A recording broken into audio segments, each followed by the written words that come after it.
ce livre, donc je suis très contente d'en entendre parler. Par ailleurs, Thibaut Delman, il va nous en parler, c'est son premier livre et c'est toujours assez passionnant d'avoir la parole d'un primo-romancier parce on sait à peu près rien de lui, quoique son livre a l'air quand même d'être, il va nous le confirmer, très nourri de son expérience personnelle. Donc pour rappel, l'entroubli, qui est un mot emprunté à François Villon, c'est l'histoire d'un garçon qui grandit dans un quartier populaire dont on comprend au fur et à mesure du récit qu'il se situe à Paris et qui vit dans un milieu très défavorisé avec une mère qui prend beaucoup, beaucoup de place et un père qui en prend très peu, en tout cas apparemment.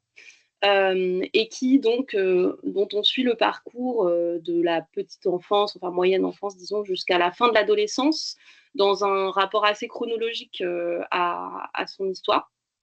Voilà, et moi ce qui m'a beaucoup marqué dans ce livre, c'est son intensité, je pense que ça vous a tous marqué aussi. C'est une intensité qui prend une forme littéraire très particulière, Qui n'a une quand langue même pas l'air très maline. et il y a quelqu'un qui a son micro ouvert, mais c'est pas grave.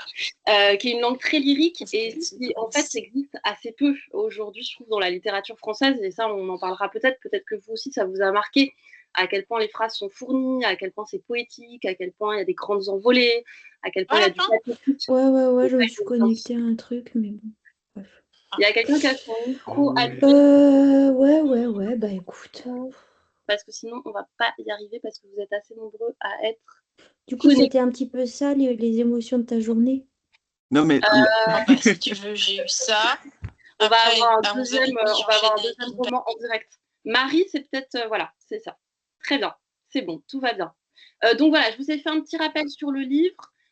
Peut-être Thibaut, qui a l'habitude de lire un peu son texte, va nous lire le début ou ce que tu veux d'ailleurs, Thibaut, parce que c'est bien par ailleurs de se remettre un peu la langue en tête. Donc on l'écoute et puis après, question.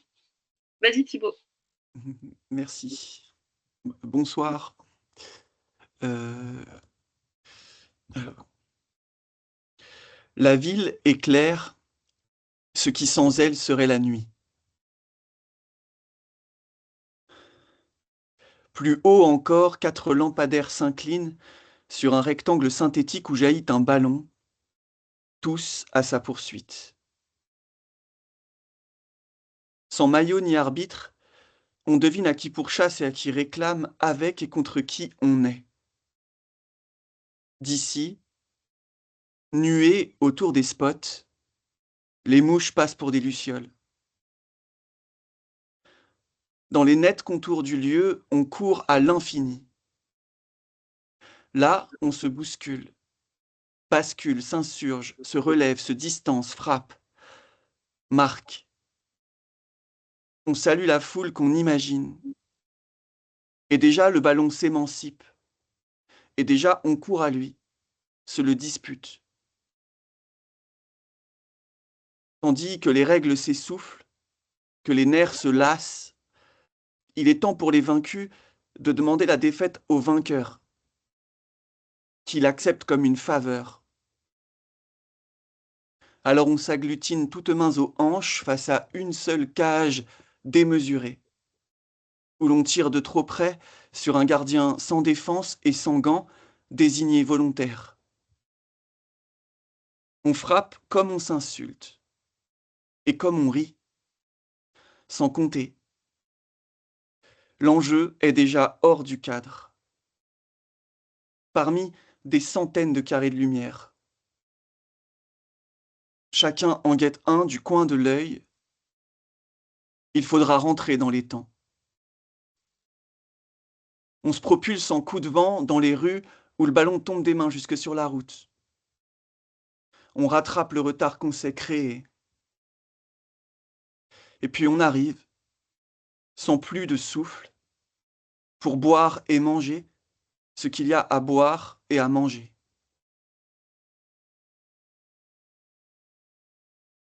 Échoué sur un coin du buffet, où il tenait d'une main une bouteille en plastique et de l'autre l'endive qu'il croquait à pleines dents, cet inconnu rougeâtre, dont le crâne luisait certains soirs dans notre cuisine, buvait au goulot le vin sombre qui était son odeur.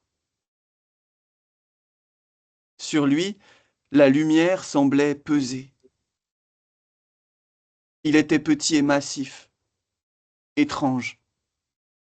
Étrange d'être homme. Ses grosses joues écarlates étaient parsemées de poils drus. Certains sortaient en pagaille de ses oreilles. Il y avait des poils jusque sur chacune de ses phalanges. Une chevelure, grasse et brune, se plaquait au pourtour de son crâne. Des sourcils noirs et touffus s'abaissaient sur des yeux trop profondément enfoncés d'ombre pour être vus, et peut-être pour voir. Ses pupilles, relevées vers nous sans s'y poser, recélaient la clarté discrète d'un vert taché de gris. Il y avait nous et lui, qu'une coïncidence menait parfois à se nourrir dans un même lieu, sans se savoir. Au surplomb, notre mère, debout, appuyée d'une main sur l'évier, devenait une source continue de décibels, prenant dans l'encombrement moite de la cuisine l'importance d'une pensée. Cascade aigre de mots qui finissaient en insultes, en pleurs, à hurler. Il fallait peu de temps pour que, bouche pleine, nous pleurions et hurlions tous conséquemment et sans motif, peut-être de fatigue, et enfin, de la fatigue que cause pleurer. Lui se redressait alors, dans une grimace et un soupir, quittant à pas lourd sa bouteille vide, les insultes de notre mère et ce vacarme strident et polyphonique que nous étions en surplus. Dans cette phase du drame récurrent, elle épongeait ses larmes comme les nôtres. Le calme revenait. Après le repas, en enfilade derrière elle, dans le couloir qui menait de la cuisine à la salle de bain, nous apercevions au passage, dans l'entr'ouverture du séjour, sur une chaise, le volume d'une silhouette, tête baissée, dans l'obscurité. Au retour, la silhouette encore immobile devenait sonore. Nous nous éloignions par binôme d'un ronflement que portes et distances ne pouvaient tout à fait assourdir.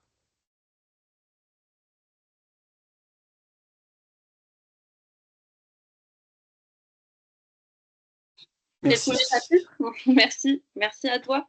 Du coup, je rebondis sur cette lecture parce que je trouve ça intéressant de l'entendre dans ta voix, puis de toute façon dans une voix, parce que c'est très différent de l'expérience quand on en a quand on le lit tout seul.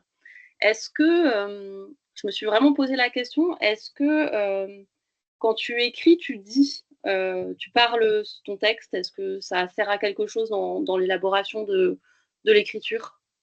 Oui, oui, oui, je dis constamment les phrases pour en avoir la musique, le rythme. J'ai vraiment besoin de dire presque simultanément à l'écriture. Et je dis jusqu'à ce que ça sonne juste à l'oreille. C'est vraiment ce rapport sensible à l'écriture. C'est un rapport aussi qui passe par l'oreille, ouais. Est-ce que, comme tu as lu le début, je pose aussi une question sur la question du début que je pose souvent aux écrivains. Est-ce que tu as commencé par écrire ça? Quel a été le premier texte du livre que tu as écrit? Il y a des textes très anciens qui ont été, qui ont trouvé leur place après des années, qui sont même pas. En fait, j'ai écrit pendant 5 ans ce texte-là et une grande partie du suivant. Et donc ce texte-là qui se termine à mes 18 ans et le suivant qui se terminera à mes 26 ans. Et donc c'est mes années d'étudiant justement, le deuxième. On s'arrête au seuil de mes années étudiantes. Et j'ai quand même pu intégrer des textes que j'avais écrits bien avant, je dirais presque à l'adolescence. Il y a un texte, il y a plusieurs textes, notamment celui du mouroir, où mon père se retrouve à un moment, après son deuxième AVC, il se retrouve dans une clinique délabrée. C'est un texte que j'ai écrit à peine 1 an ou 2 après cet événement, donc j'avais 20 ans, je pense, quand j'ai écrit ce texte-là. Et je n'y ai pas touché, mon éditeur non plus. Il a vraiment pris sa place dans l'histoire. Ça, c'est assez émouvant de voir ces textes qui n'ont pas été écrits du tout avec la perspective d'un livre et qui ont pris dans le livre, dans le roman de ma vie, qui ont pris leur place 6 ou 7 ans plus tard, quoi. Et alors, à partir, après, vous n'hésitez pas à poser les questions, hein, parce que là, c'est moi qui les pose, mais vraiment, c'est à vous de jouer.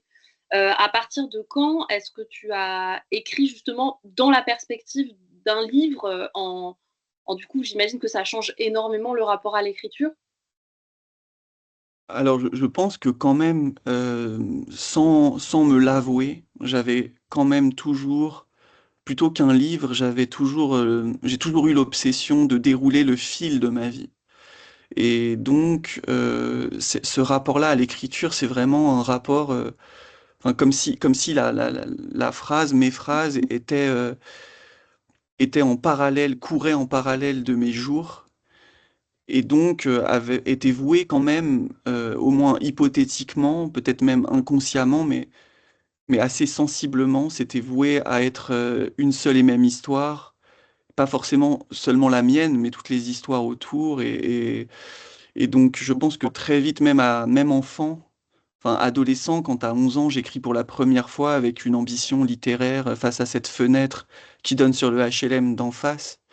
C'est déjà un rapport au temps et au temps vécu. C'est pas, j'ai jamais été attiré par la fiction, donc tout mes, tout ce que j'ai pu écrire dans ma vie a vite été voué à se réunir, je pense, comme un seul et même souffle.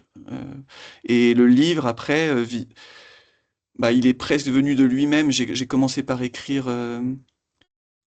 des choses qu'il me fallait écrire, qui étaient assez récentes finalement, avec du recul. J'ai écrit plutôt dans le deuxième livre qui paraîtra plus tard. J'ai commencé à 26 ans par écrire des choses qui m'étaient arrivées à 24. Et ça a fini par faire une sorte de chapitre, alors que je m'attendais à écrire une page sur ces déboires-là, quoi. Et finalement, je me suis dit que je devrais peut-être quand même écrire sur l'enfance aussi, et puis sur l'adolescence. Et à chaque fois que j'écrivais, je savais pas si ça allait faire une phrase ou si ça allait finir par constituer 20, 30 pages.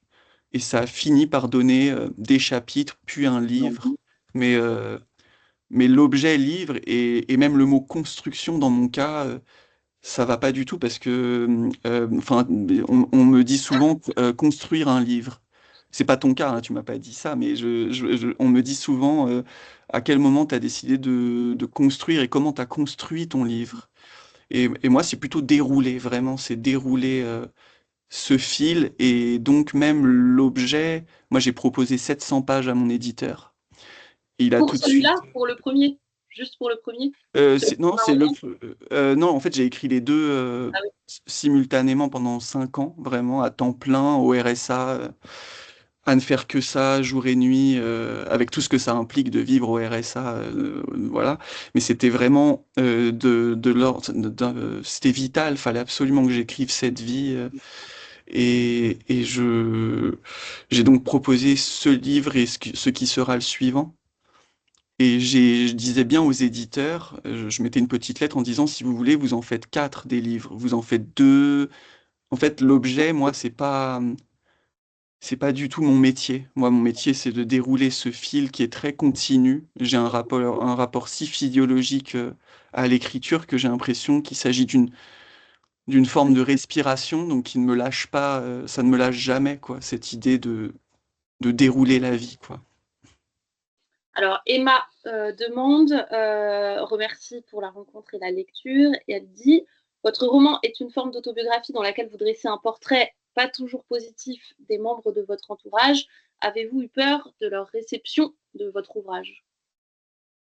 Oui, j'ai eu très, très peur de ça, notamment de ma mère, surtout de ma mère. En fait, j'ai eu peur de ça parce que, comme je le décris, un moment où on va à la plage, quand on est enfant et mon père qui était alcoolique et complètement à côté de la plaque aussi, bah, vient avec un anorak et elle a une bouffée de honte. Et j'écris à ce moment-là cette phrase: «Ma mère n'est vulnérable qu'humiliée».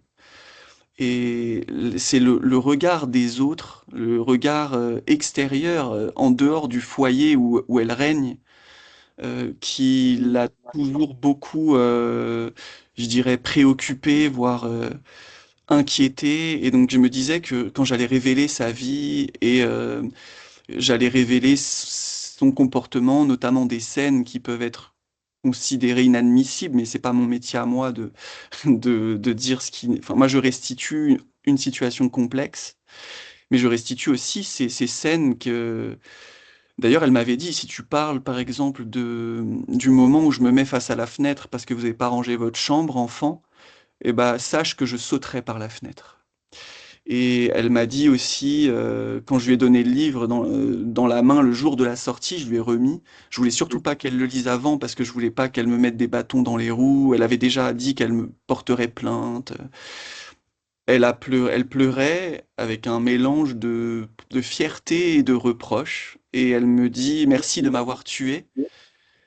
Et une semaine après, je l'appelle et je lui dis alors, j'ai pas dormi presque pendant une semaine de peur de sa réaction. Et puis elle m'a dit, non, non, c'est très bien écrit. Elle était allée prendre des photos avec les libraires. Et les libraires n'en revenaient pas parce que c'était des libraires, elles avaient déjà lu le livre, elles avaient vu la complexité de ce personnage, et elle vient s'incarner avec une grande fierté devant eux. Et ça, c'est un petit miracle dans le miracle d'être en rentrée littéraire. Et donc voilà, ma mère, finalement, ça s'est très bien passé. Finalement, il y a une phrase de Victor Hugo où il dit, la seule chose que l'on peut prévoir, c'est l'imprévisible. Et chez ma mère, c'est vraiment une femme presque essentiellement imprévisible. C'est quelqu'un que j'ai pas pu saisir. C'est pour ça elle est si riche à convier dans un roman. Même si ce roman, et ça, ce sera peut-être une autre question, mais je la devance, c'est vraiment un roman strictement autobiographique. Emma demande aussi quel a été le processus éditorial. J'imagine qu'elle voulait savoir ce que. Alors, vous nous en avez un petit peu. Tu nous en. Pardon, je te tutoie, je te vois, je sais plus ce que je fais. Là, on peut se tutoyer volontiers. Oui, oui, oui, je pense que c'est plus sympa. Que tu nous as dit tout à l'heure que tu avais envoyé une grosse masse et qu'après, ça avait été plus ou moins coupé dans la masse pour en faire 2 livres. Comment ça s'est passé? Est-ce que tu as contacté plusieurs éditeurs? Là, je sais que par ailleurs, tu nous parles depuis le bureau de ton éditeur. Comment ça s'est passé avec le tripode? Mais ça aussi, donc là, je parlais de miracle. Pour moi, j'ai vraiment vécu ça comme ça parce que j'ai écrit pendant 5 ans et j'ai eu le soutien, mais on pourra, enfin, là, je vais encore faire une digression. C'est mes problèmes. J'ai un problème de digression, d'arborescence. Donc, oui, j'ai envoyé. En fait, mon ex-compagne qui a fait la couverture, qui s'appelle Giulia Leonelli et qui a fait la couverture, fréquentait un club de méditation. Et elle a rencontré un monsieur dans ce club de méditation qui est devenu son ami assez vite. Et elle lui a dit, mon copain a fini l'écriture d'un livre, et pour moi c'est un grand livre, mais il a aucun contact dans le milieu de l'édition. Est-ce que tu en aurais? Est-ce que tu aurais des pistes? Lui, il n'était pas non plus du tout dans le milieu littéraire, mais il est marié à une femme qui est allemande et qui est traductrice. Et donc, elle a dit, quand elle a vu le livre et enfin, elle s'est dit, il faut le défendre, ben, je vais, moi, le donner dans toutes les maisons d'édition pour lesquelles je travaille de temps en temps. Enfin, donc, elle a donné à toutes les maisons le manuscrit, mais en passant par le service étranger. Parce qu'elle n'avait pas de contact outre mesure, c'est pas quelqu'un de mondain ou de. Et il n'y a pas eu de réponse, il y a eu des beaux encouragements. de la part de grosses maisons notamment. Ils disaient oui, vous avez passé une phase de lecture, mais c'était sans lendemain pendant un an, c'était presque un silence complet, quoi. Et au bout d'un an, je réponds au téléphone, je suis dans la rue un soir, et il y a un monsieur qui se présente comme étant Frédéric Martin, fondateur du Tripode. Et je connaissais même pas l'existence de cette maison d'édition. D'ailleurs, il me demande, est-ce que vous connaissez? Je lui réponds sincèrement que non. Je lisais assez peu, maintenant je me rattrape, mais je lisais assez peu de littérature contemporaine à l'époque. J'étais vraiment dans Duras à fond, et je m'étais un peu arrêté à Duras, quoi. Et il me fait une lecture, il me dit, je vous préviens tout de suite, pendant 1 heure, vous n'allez pas parler. Je vais vous parler pendant 1 heure, si vous avez 1 heure, avec beaucoup de courtoisie, mais j'estime que vous m'avez assez parlé comme ça, parce qu'il avait quasi fini les 700 pages. Et là, il m'a exposé une lecture d'une grande délicatesse. Il a bien compris qu'il ne s'agissait pas d'une autofiction classique, mais que c'était un projet qui était au moins aussi poétique que narratif. Et jamais j'aurais pu, et encore aujourd'hui, j'en reviens pas de la finesse avec laquelle il a compris le projet, comme il a senti plutôt ce projet, ce rapport physiologique à l'écriture et à la mémoire. Et à la fin de cette heure où j'entends un monsieur me parler si bien de mon texte et me dire que ça ne lui est jamais arrivé de signer avant de finir un texte, mais qui veut signer, il aura peut-être pas fini. Euh, il m'envoie les contrats, il me met aucune pression, mais il veut signer, il veut me mettre en rentrée littéraire. Pour ça, il faudra attendre 2 ans, parce qu'il veut absolument me mettre en rentrée littéraire, et c'est une maison de taille moyenne, donc il y avait déjà voilà, des rentrées prévues. Et ça a valu le coup, parce que après, dans le travail d'édition, j'ai retrouvé la même finesse. C'est quelqu'un qui est pas du tout interventionniste, qui est pas du tout invasif. Et donc, il a respecté le texte, et le texte d'ailleurs est presque inchangé par rapport à ce que j'ai proposé. Et le deuxième aussi, c'est du même ordre. On a, mais par contre, ces interventions sont primordiales. C'est-à-dire que l'entroubli, pour moi, c'est pas seulement un titre, c'est un état ou le jugement. Donc, tout à l'heure, dans la question, euh, dans la question, il était dit que parfois j'étais pas tendre peut-être dans le portrait avec certains proches, mais j'essaye le plus possible d'être embrassant, donc d'embrasser la, la richesse des gens, c'est-à-dire aussi de mes proches et de tout le monde autour, de voir combien on est tous faits d'ambivalence et de contradictions. Et l'entroubli, bah, moi-même étant humain, il m'arrive de juger. Et l'entroubli, pour moi, c'est vraiment une sorte de fil où le jugement ne peut pas avoir lieu. C'est vraiment un regard sensible. Et lui, il a vraiment veillé à ce qu'il n'y ait pas un adjectif péjoratif ou mélioratif que j'avais laissé traîner. Mhm. Et j'en suis vraiment reconnaissant parce il a vraiment sauvegardé cet entroubli qui est si fragile finalement. C'est bien de parler des éditeurs parce qu'on en parle trop peu. Alors, j'ai une question de Christine Sarrazin et je vais juste vous abandonner 2 minutes parce que j'ai une micro contrainte familiale à gérer, mais ça va durer 2 secondes et je vous laisse répondre. Je te laisse répondre, Thibaut. Christine demande comment êtes-vous arrivé à écrire alors que dans votre livre, vous parlez sans cesse de votre absence de désir de lecture, ce qui est vrai. Ah oui, Je vous abandonne 2 secondes, j'arrive. Hein. Je te laisse répondre, Thibaut. ouais, je t'en prie. Merci. J'avais un grand désir de lecture en effet, et j'ai développé, enfin j'ai passé un pacte avec moi-même quand j'étais enfant pour garder ce que Virginia Woolf appelle une chambre à soi. Parce que quand on est dans une famille nombreuse, on n'a vraiment pas de temps pour soi. Et dans mon cas, il n'y avait carrément pas d'espace. Comme je le dis un moment dans le texte, même aux toilettes, ça tambourine à la porte parce qu'il faut laisser son tour. Et quand j'ai commencé à écrire à 11 ans, vraiment avec une grande implication, une grande intensité, je me suis dit que cet espace-là, cet espace verbal d'écriture serait le mien, ma chambre à moi, à défaut d'en avoir une vraiment à moi, parce que je dormais dans un lit superposé. Et ça s'est étendu, ce rapport jaloux à l'écriture s'est étendu à la lecture. Je me suis dit que tous les mots que j'écrirais seraient des mots à moi, ça viendrait de moi, et non d'une influence extérieure. J'avais besoin comme ça de me sentir vraiment à la source de ce que j'écrivais. Et c'est comme ça que j'ai gardé ce rapport jaloux à l'écriture pendant de très nombreuses années, jusqu'à l'âge de 26 ans, j'ai pas lu, j'ai même eu un bac littéraire dans dans ce quartier populaire qui était le mien. On pouvait avoir un bac littéraire sans être forcément, sans exceller, et j'avais pas lu les livres. Et c'était presque une fierté en fait que j'avais secrètement, mais surtout, c'était cette hérésie première que je me pardonne complètement, d'avoir voulu garder la langue littéraire et l'écriture seulement pour moi, même si ça n'a pas de sens, parce que bien heureusement, nous sommes tous riches des influences, et la langue elle-même, c'est quelque chose qu'on a en commun et qui se construit seulement en commun.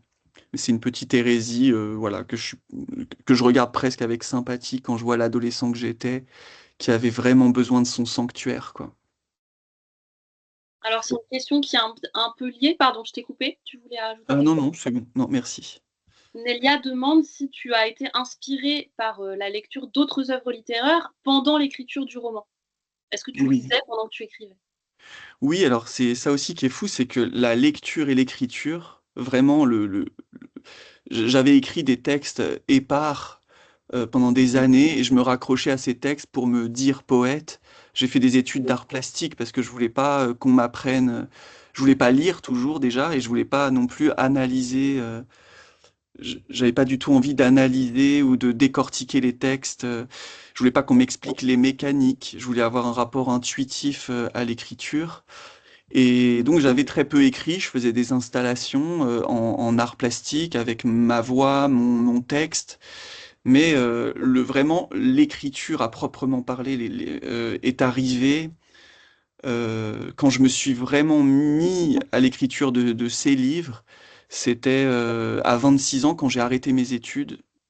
Et on verra aussi que c'est un moment où j'arrête l'alcool après 10 ans d'un alcoolisme très sévère. Et, et sans même me consulter, écrire a amené la lecture. Lire et écrire sont venus ensemble dans ma vie, et avec autant d'urgence et autant d'avidité. Je me suis vraiment plongé dans tous les classiques que j'avais enfin, dont j'avais vaguement entendu parler en cours, et que je m'étais interdit de lire. Et je me suis notamment plongé dans Mallarmé, qui est au cœur du livre, avec une fleur qui se lève, et qui est pour moi un moment encore, et qui sera à jamais pour moi un moment primordial dans ma vie. Je me suis beaucoup aussi plongé dans Marguerite Duras, qui a un rapport perceptif, sensible, fragmentaire à la mémoire et à son vécu, et tellement personnel, mais si personnel que ça en devient universel. Et je pense je sais pas si ça m'a inspiré, si ça, stylistiquement, c'est pas tout à fait la même chose, mais en tout cas, je veux dire, l'impulsion première est est assez sœur de la sienne, quoi. Et sinon, plus récemment, il y a Proust. Enfin, maintenant, la lecture fait partie de ma vie autant que l'écriture. François demande quand sort le deuxième. C'est drôle parce que c'est comme une série, on attend la deuxième. Oui, j'ai cru voir même un terme qui m'amuse à chaque fois quand on me dit le tome 2. Oui. Et c'est marrant de voir un tome de sa vie. Et comme je disais, moi, je conçois pas du tout ça sous forme d'objet. Et c'est amusant de voir que ce livre, qui est le livre de ma vie, je suis en train d'écrire le troisième actuellement. Et je peaufine le deuxième. Et, pour moi, c'est vraiment un fil. Et donc ce deuxième livre, mais qui sera juste une séquence de ma vie, et qui ira jusqu'à mes 26 ans, comme je disais tout à l'heure, ça sortira, ça dépendra du premier. Là encore, c'est pas mon métier du tout, donc je sais pas à quel moment. En fait, l'entroubli est plutôt bien accueilli. Mais il peut avoir, enfin, il faut qu'il ait du temps pour s'installer, et il faut pas que l'élan soit coupé par la sortie du deuxième. Il faut que vraiment ça se fasse avec fluidité. Donc j'ignore si ce sera l'année prochaine ou si ce sera l'année d'après.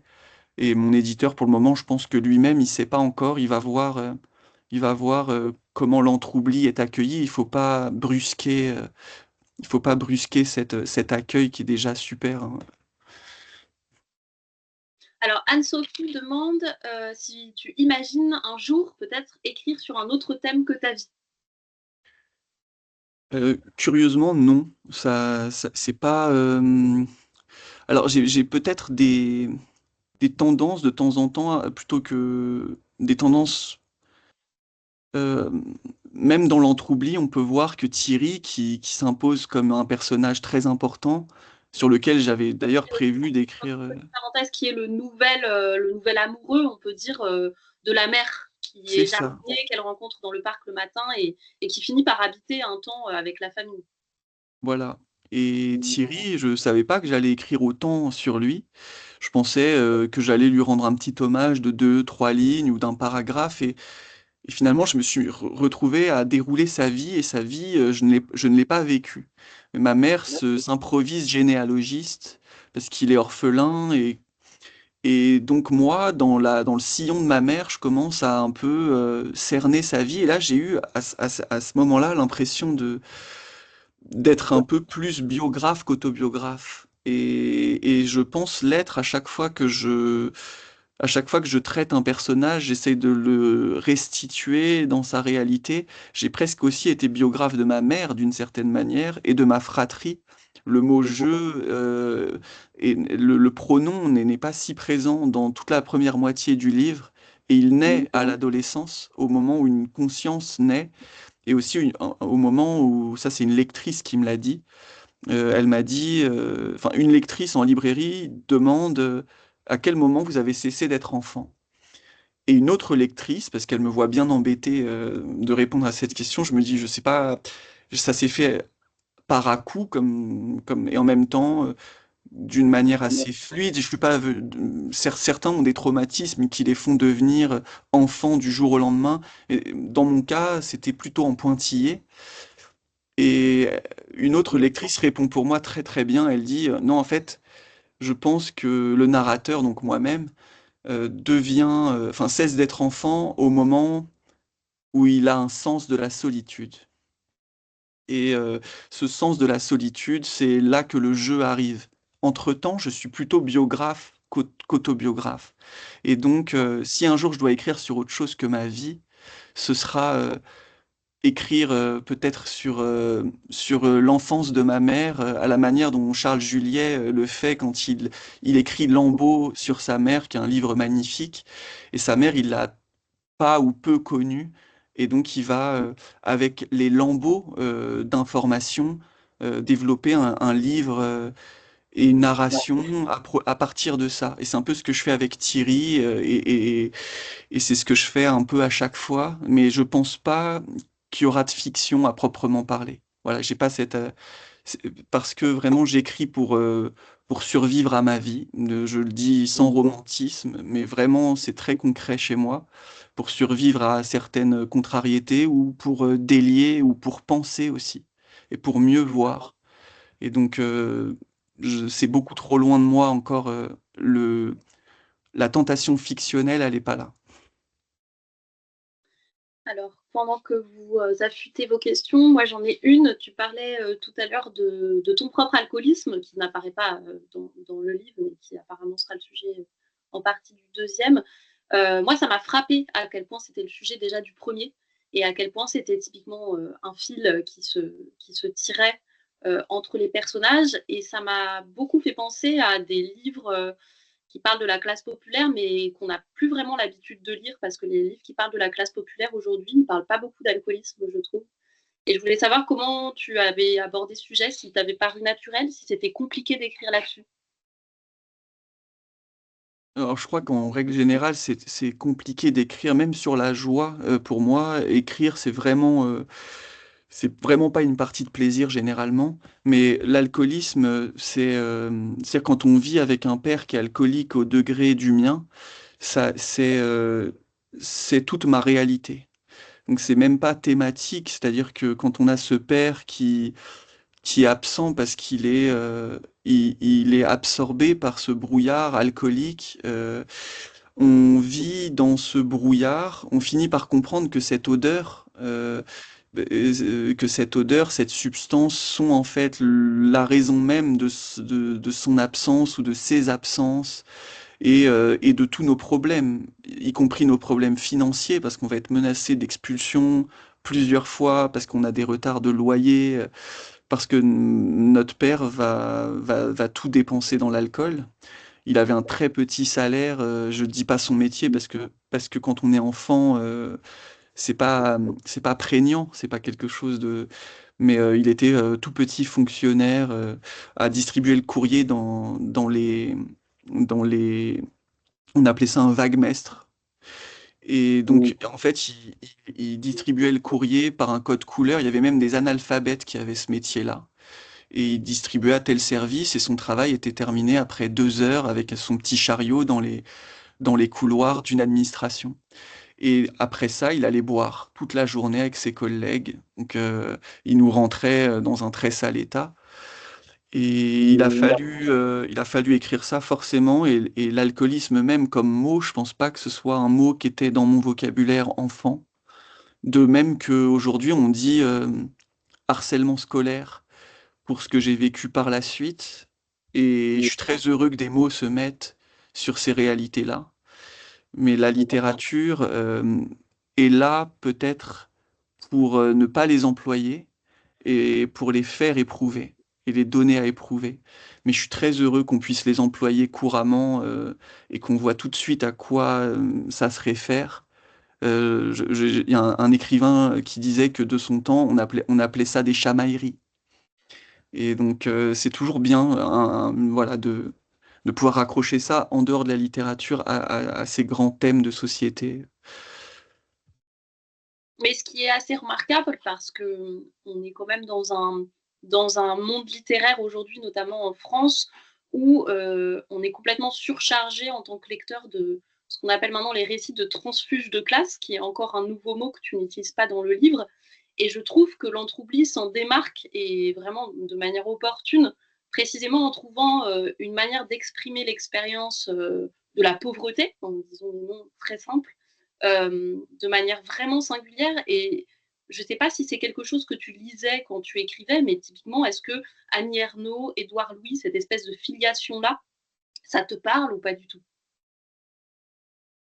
Alors ça me parle par instant. C'est-à-dire que je me sens une grande empathie avec eux, avec leur parcours.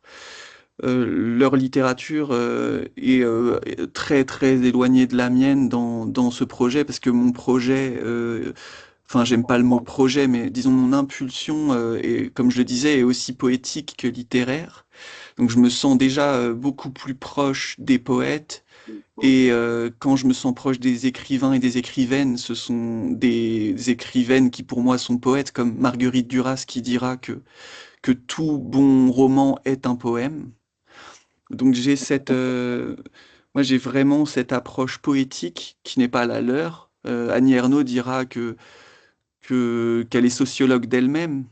Et donc là, on est à l'opposé sur ces points-là. Mais quand, quand elle est sensible, quand elle est en dehors de cette position qui est tout à fait légitime et qui est la sienne, je me retrouve mais complètement, mais presque aux larmes. Ça m'est arrivé j'ai été très touché par La Honte, le texte La Honte, qui est beaucoup moins, peut-être beaucoup moins programmatique que les autres. Et il y a notamment une scène où elle se retrouve adolescente avec son père dans dans un restaurant pour la première fois de sa vie.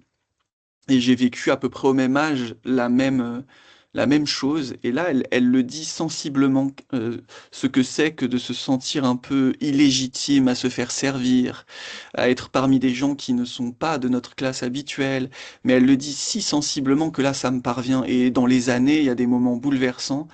Parce que Annie Ernaux, elle a vraiment déjà, elle a une qualité de langue aussi, sans avoir ma prétention poétique, elle a une qualité de langue aussi qui me parle. Et après, bien sûr, moi, je fais un pas de côté, mais c'est pas conscient. Dire que dès l'enfance, on m'appelle le poète dans mon quartier populaire, c'est pour se moquer de moi. C'est que déjà, moi, je sollicite un langage soutenu qui n'est pas celui attendu. Donc, mon livre, mon style, si on peut en parler, si on peut en parler en ce terme-là, enfin, ces termes, ça vient de très très loin chez moi. C'est pas du tout programmatique non plus. Et je donne à éprouver mon enfance de la même manière que Proust. Enfin, c'est-à-dire que je suis très heureux que Proust me fasse vivre son enfance dans un milieu privilégié. J'aime sentir cette solitude que j'aurais jamais sentie moi venant d'une famille nombreuse. En fait, j'adore la littérature pour ça, pour avoir vécu un peu ce que c'est que d'être une adolescente en Cochinchine. C'est des choses que j'adore et donc moi, mon approche sensible convie ces problèmes sociaux parce que ma vie est pétrie d'inégalités et d'injustices sociales. Et j'espère que, voilà, moi, en fait, c'est faire d'une pierre deux coups presque, mais c'est pas le but. Le but, c'est vraiment de donner le vécu le plus sensiblement possible. Alors, Emma demande, quand vous écrivez votre texte, est-ce que vous vous mettiez dans la tête du Thibaut de 8 ans, puis de 10 ans, etc. Ou est-ce que vous écriviez de votre point de vue d'adulte? J'écris le plus possible depuis mon point de vue d'alors, quel que soit l'âge, et au point de vouloir renouer avec la sensation. Et donc, c'est pour ça que la langue aussi évolue, parce que je dois le plus possible être fidèle à la texture du souvenir. Un souvenir d'enfance, ça c'est assez universel, euh, sera plutôt à l'état d'image ou alors à une odeur frappante. Donc forcément, les textes auront une concision qui est celle de la mémoire elle-même. Et je vais, au moment où j'écris ces souvenirs d'enfance, essayer de vraiment de toucher à leur essence et de me remettre exactement dans la peau de ce petit garçon qui, avec son petit frère, va regarder par la fente de la porte cette violence se faire dans la gueulante. Et ça coûte beaucoup émotionnellement. Mais c'est la seule manière pour moi d'atteindre la justesse. Et la justesse, c'est la cohérence entre le vécu, le souvenir et l'écriture, quoi. Et cette cohérence, elle ne s'obtient que au gré d'une implication totale et l'entroubli rejoint d'ailleurs. S'entroublir, c'est ça pour moi. C'est vraiment, et c'est ça pour Villon aussi. C'est vraiment s'impliquer à tel point dans l'écriture que on est extrêmement sensible et en même temps un peu absent à soi-même. Et il n'y a que par là que j'obtiens l'entroubli, le livre aujourd'hui, quoi, avec ses dilatations, ses rétractations de la mémoire. Alors, question sur le risque, ça c'est intéressant. Maïline demande, vous avez écrit votre enfance a posteriori de celle-ci avec un regard adulte sans avoir l'idée d'un livre au départ. Maintenant que vous avez ce projet concret de vous raconter, n'avez-vous pas peur de vivre davantage ou d'abord pour raconter que vivre tout court? Euh, c'est euh, c'est une très bonne question. Euh, pas tellement. Pas tellement, mais pour vous dire, voilà, de toute façon, mon intimité, enfin, mais il m'est arrivé d'avoir, voilà, j'ai eu une histoire sentimentale assez récente où quelqu'un a pu me reprocher ça. M'a dit, ah, en fait, ça, tu le fais parce que tu veux l'écrire. Et, et c'est vrai que aussi, les autres aussi, c'est intéressant, cette question qui déborde un peu, mais je me défile pas, je vais répondre aussi, mais les autres savent potentiellement et m'en parlent. Ah ouais, tu vas le raconter. J'ai par exemple là, dans le troisième livre que je suis en train d'écrire, c'est un livre qui est éminemment social parce que je raconte ce qui est arrivé récemment à mon frère Edgar dans le livre, qui est victime d'un marchand de sommeil il y a quelques années maintenant, mais il y a deux ans quoi, victime d'un marchand de sommeil à Roubaix. Et il m'a dit, et ça m'a beaucoup touché parce que lui, il dit que la littérature, c'est des jeux de mots, qu'on pourrait dire plus simplement les choses. Du fait d'être autiste, il a pas. Après, certains autistes ont un goût à la littérature, mais lui non. Il aime lire des choses très pratiques, très, très. Et il m'a dit, alors qu'on venait de se sortir par voie d'huissier après avoir été squatteur dans un huis clos que j'écris aujourd'hui, il m'a dit, et ça, tu l'écriras. Et ça m'a bouleversé de voir de sa part et je lui ai dit oui, bien sûr, ça je l'écrirai, c'est certain. Et là, je veux montrer une réalité sociale. C'est toujours pas vindicatif, c'est toujours pas postural, c'est toujours pas programmatique, mais c'est expiatoire, Mhm. c'est sûr et certain. Et donc, non, mais en fait, je vis beaucoup trop sensiblement les choses pour avoir en tête l'idée que ça deviendra de la littérature par la suite. C'est-à-dire que j'ai tendance à prendre les choses sans trop intellectualiser. Je suis très vite bouleversé en bien ou en mal. Et donc la littérature me rattrape, me suit de près, mais elle me devance pas. Voilà. Anne-Sophie demande quel est ton rythme d'écriture, avec ou sans musique. C'est vrai que moi aussi, je me suis posé la question.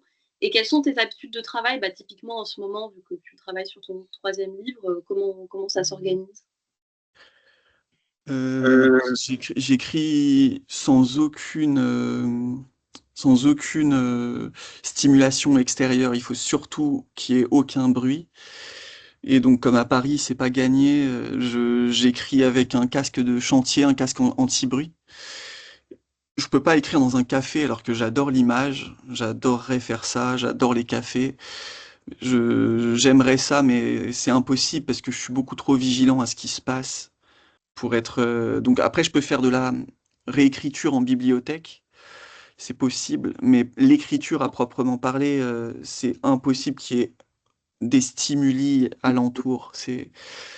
Et il faut que je sois impliqué, il faut que je sois impliqué des heures, et il faut que je le sois de bon matin, parce que il y a ce que j'ai appelé ma huée intérieure, qui menace toujours. Et en fait, plus la journée avance, moins j'ai d'indulgence pour ce que j'écris. Je sais que c'est bête et qu'il faudrait que je travaille à ça, mais j'arrive pas à ne pas me juger très sévèrement. Et au bout d'un moment, ce jugement me carrément sabote mes phrases, me permet pas de continuer parce que je vais me reprocher ce que j'ai écrit. Ça va être, ça va être terrible. Cette huée, elle me laisse tranquille aux premières heures du matin. Je peux écrire et je peux relire ce que j'ai écrit la veille d'ailleurs, avec une forme de fraîcheur et d'indulgence. Donc, quand j'ai écrit L'Entroubli, je l'ai écrit de très bon matin pendant des années. Comme j'étais sans emploi, j'avais tout ce temps-là à accorder. C'est vraiment des dizaines d'heures de travail, c'est souvent 10 heures par jour. Les 5 premières heures sont des heures d'écriture et les 5 autres sont des heures de réécriture, soit de ce que je viens d'écrire, soit de ce que j'ai écrit la veille. Et je voyais comme ça, avec la nuit qui passait par là, des fois je me réveillais pour un mot. Donc même pendant la nuit, ça travaille beaucoup, beaucoup. Soit les mots, soit les souvenirs convoqués qui sont parfois très violents, qui sont parfois très joyeux. Mais je sentais que ça allait jusque dans le sommeil travailler. Et au matin, bah, j'avais le bénéfice de la nuit. Et c'était très intense, c'était un peu malsain parce que c'était assez invivable et en même temps, c'est ce qui rend ma vie vivable, quand, par exemple, j'ai ce mouvement de retrait après avoir travaillé parfois une semaine sur 20 lignes, je je me dis: «Ah ouais, là, ça tient» et bah, je sais que mon souvenir et le ressassement qui y est lié, s'interrompt et que j'en suis définitivement, libéré, quoi. Sans que le souvenir perde en vivacité, il va perdre en enfin, j'en suis plus l'esclave, quoi. Est-ce que tu considères ce travail-là maintenant comme un métier? Et si non, ou si oui d'ailleurs aussi, est-ce que tu as un autre métier? Alors j'ai toujours pas de métier, je suis toujours au RSA quand on me le laisse. Je c'est très amusant presque de vivre ça. C'est que j'ai une rentrée littéraire très, très, riche, donc je suis invité beaucoup partout et je suis invité à dîner au restaurant. Des fois, c'est des restaurants de village, j'adore, je vois un peu toute la France que je ne connais pas. Moi, je connais, mon périphérique, on n'est pas allé beaucoup en vacances. Et là, je suis tout le temps en voyage. Je vois, des librairies, très prestigieuses en pleine ville, je vois des toutes petites librairies, dans les villages, et des librairies vraiment super qui sont le cœur de certains villages, et en même temps, mon compte bancaire est complètement vide, voire, pire et donc je suis dans un état de précarité, rarement atteint. C'est pour ça que ça m'amuse de répondre souvent, parce qu'il y a des gens qui ont pas ta délicatesse et qui me mettent d'office dans le transfuge de classe et je leur réponds que quand j'aurai 1 € sur mon compte, je serai peut-être un peu transfuge, mais que pour le moment, c'est pas le moment, quoi. Mais je leur dis, que bien sûr j'assume le côté transfuge de classe symboliquement. Je suis déjà symboliquement et dans le livre, on voit que mes frères me traitent de sale bourge. Enfin, c'est peut-être pas, c'est dans le deuxième peut-être celui-là. En tout cas, moi je traite mon frère de sale bourge parce qu'il fait une école de commerce. Et cette question-là, elle est quand même. Mais on me dit arrête de parler comme un bourge très très tôt dans ma vie et j'ai assumé d'être un peu cet animal bizarre qu'on ne touche pas parce qu'il est bizarre justement et qui parle pas la langue qu'on attend. Je sais plus exactement la question, je sais même pas si j'ai répondu en vérité. Est-ce que tu avais un métier à côté? Est-ce Ah que oui, non, voilà, non, toujours pas de métier. Ah par contre, je considère pas ça comme un métier, oui, c'était ça la première partie. C'est vraiment, un rapport, c'est beaucoup trop intime, beaucoup trop, de l'ordre de la survie, ou de la vie, disons, au mieux, au l'ordre de la vie. C'est beaucoup trop physiologique chez moi, ce ressassement et cette formulation permanente du vécu. Pas dans une projection littéraire, hein, mais vraiment me formuler la vie pour ne pas la subir ou pour, mieux la vivre. Ça fait beaucoup trop partie de moi pour que je vois ça comme un métier, quoi. Je ne verrai jamais ça comme un métier, malgré maintenant les attentes, malgré la publication. Hem, il y a vraiment maintenant, j'admets complètement d'avoir des influences littéraires, j'en suis très heureux, mais je pense qu'il y aura pas de contamination, enfin le côté professionnel ne pourra jamais même l'adjectif ne s'appliquera jamais à mon rapport à la littérature. est-ce que vous avez d'autres questions? Je pense qu'on a bientôt fini. Elles étaient super vos questions en plus, je trouve, c'était très intéressant. Enfin moi, j'ai Oui. appris plein de choses parce que c'est vrai que quand on a un premier texte entre les mains, c'est toujours fascinant, on connaît absolument pas l'auteur, donc c'est super de pouvoir lui parler. Margot, je te laisse, conclure ou on attend encore 2 minutes? Comme tu le sens. Et n'hésitez pas, si vous avez une dernière question, n'hésitez pas à la poser dans le chat, sinon on va conclure, cet échange qui était tout à fait, je te rejoins Lucille, très intéressant. On en apprend toujours plus sur la création même de l'Entre-Oubli et des futurs, romans à venir. En tout cas, juste pour vous rappeler que, le prix roman des étudiants se termine bientôt puisque c'était aujourd'hui la dernière rencontre à la fois en physique et en vidéo. Vous avez jusque dimanche minuit pour voter si ce n'est pas déjà fait pour votre roman préféré.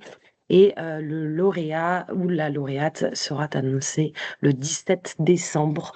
Voilà, en tout cas, je tiens vraiment à te remercier, Thibaut Delman, pour ce temps consacré à la réponse à toutes ces questions riches des étudiants. Et merci beaucoup, Lucille, pour avoir animé avec brio cette rencontre. Et voilà, je pourrais vous envoyer le lien sur WhatsApp de cette rencontre qui a donc été enregistrée. Merci à tous et puis passez une très bonne soirée. Merci beaucoup. Merci à toutes les deux et je voulais dire aussi merci à toutes et à tous et à celles et ceux que j'ai pu croiser. Enfin, je vais pas être émotif, mais quand même, c'était dire que j'ai une rentrée littéraire, comme je disais, qui est très riche, mais elle n'aurait pas du tout été aussi riche si j'avais pas pu vous rencontrer. Parce que les questions, en effet, sont très différentes de celles qu'on me pose. Les questions et les lectures sont très fines et je sens un intérêt. Et surtout, c'est un livre de jeunesse aussi. Et donc, je suis très ému quand des personnes âgées peuvent me dire, ou des personnes plus âgées, pas forcément peuvent me dire que ça leur fait des réminiscences de leur jeunesse. Mais je suis aussi très heureux d'entendre un point de vue de gens qui sont plus proches des âges que je dépeins dans mon livre. Ça m'a vraiment bouleversé de voir combien ça pouvait vous parler quand même. Et moi qui suis entre deux âges, je suis je suis plus tout à fait étudiant, mais ça m'a plu de voir en fait que ce texte, il pouvait aussi vous parler. Et j'ai et j'en suis, enfin, j'ai été vraiment gâté. C'est une émotion qui est même difficilement soutenable parfois, de voir des amphithéâtres ou des classes où on m'attend au bout de enfin, dans toute la France, c'était incroyable. Merci beaucoup à tout le monde. Merci Thibaut, c'était super de t'entendre. Merci beaucoup. Merci. Merci beaucoup. Salut, à bientôt. Salut. Salut. Et votez bien, hein. Votez bien.